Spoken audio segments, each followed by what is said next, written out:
বাংলাদেশের সুন্দরবন উপকূল ঘেরা একটি গ্রাম গোপীনাথপুর। বেশ কিছু বসতি নিয়ে এই গ্রামটি। গ্রামের মানুষ মোটামুটি সবাই একে অপরের সুখে দুঃখে এগিয়ে আসে। এই গোপীনাথপুরে ইয়ামিন তার মা এবং বাবাকে নিয়ে বসবাস করে। তার বাবা সুন্দরবনের জলাশয় থেকে মাছ আহরণ করে তা বাজারে বিক্রি করে তাদের জীবিকা কোনো রকম চলতে থাকে। এভাবেই সুখে দুঃখে তাদের জীবন চলছিল। হঠাৎ একদিন সকালবেলা ইয়ামিনের বাবা ঘুম থেকে উঠতে দেরি করায় ইয়ামিনের মা ইয়ামিনের বাবাকে বলতে থাকে,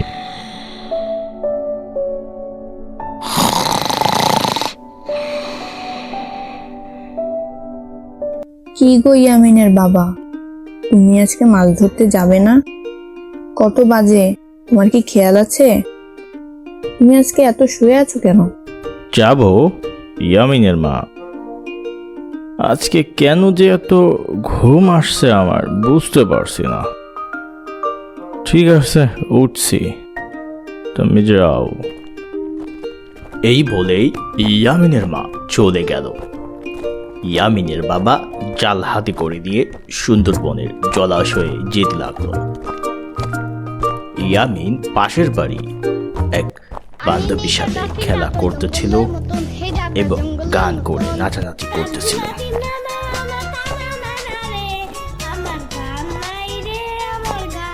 ইয়ামিন এর বাবা তার এক বন্ধুকে ডাকতে সেই বন্ধুর বাসায় গেল।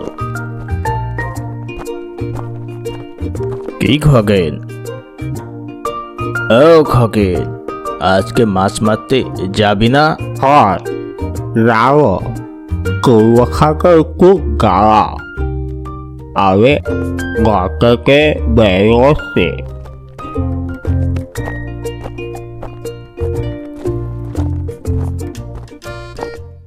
এদিকে পাবন সুন্দরবনের ভিতর দিয়ে বাজার করে বাড়ির দিকে যাচ্ছিল।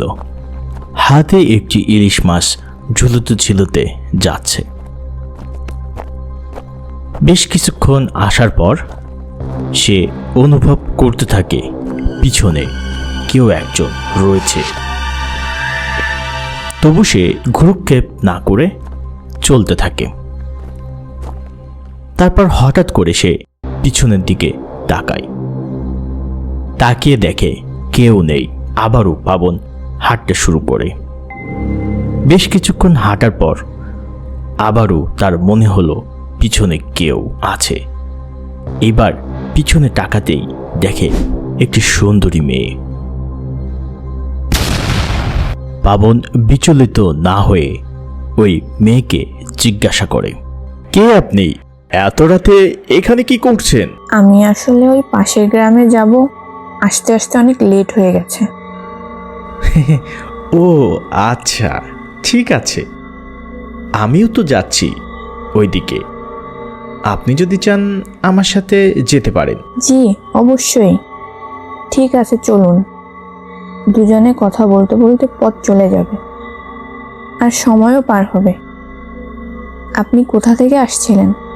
এই তো বাজারে গিয়েছিলাম, তো আবার বাজার সদাই করতে করতে আমার দেরি হয়ে গেল। তো আপনি একা একা যে জঙ্গলের ভিতর দিয়ে যাচ্ছেন, তো আপনার কি ভয়টার বলে কিছুই নেই? ভয়? ভয়? আবার আমি তো একটা ভয়। একথা বলেই মেয়েটির দেহ অনেক বড় হয়ে গেল। পাবন কোনো কথা বের হচ্ছে না। সে কি করবে সেটা বুঝে ওঠার আগেই দুটো হাত বড় হয়ে পাবনকে তুলে ধরল আর তার শরীরকে দুভাগে বিভক্ত করে ফেলল। সকালবেলা ঝিলের ধারে পাবনের শরীরটা কিছু অংশ গ্রামবাসী দেখতে পেল। গ্রামের লোকজন বলতে শুরু করলো, এই সুন্দরবন আবারও তার আগের রূপে ফিরে যাচ্ছে। এ তো কেবল একজন দিয়ে শুরু, আস্তে আস্তে এই সমস্ত তল্লাটের মানুষকে সে বিলীন করে ফেলবে। আমার এই জীবনে কালকে যে মর্মান্তিক ঘটনাটা ঘটে গেল, আমার লাইফে কখনো এমনটি দেখিনি। আসলে ছেলেটি খুবই ভালো ছিল, কিন্তু কোথা থেকে কি যে হয়ে গেল।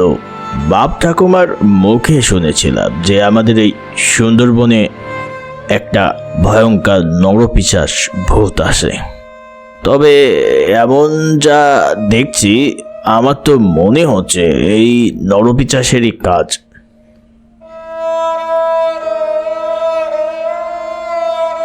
ও মেয়ে মানুষের চুল ধরে আসে আর মানুষকে এভাবে মর্মান্তিকভাবে কি আর বলবো। তো তোমরা কি মনে করো? আমি তো এটাই মনে করতেছিলাম যে ওরই কাজ হতে পারে।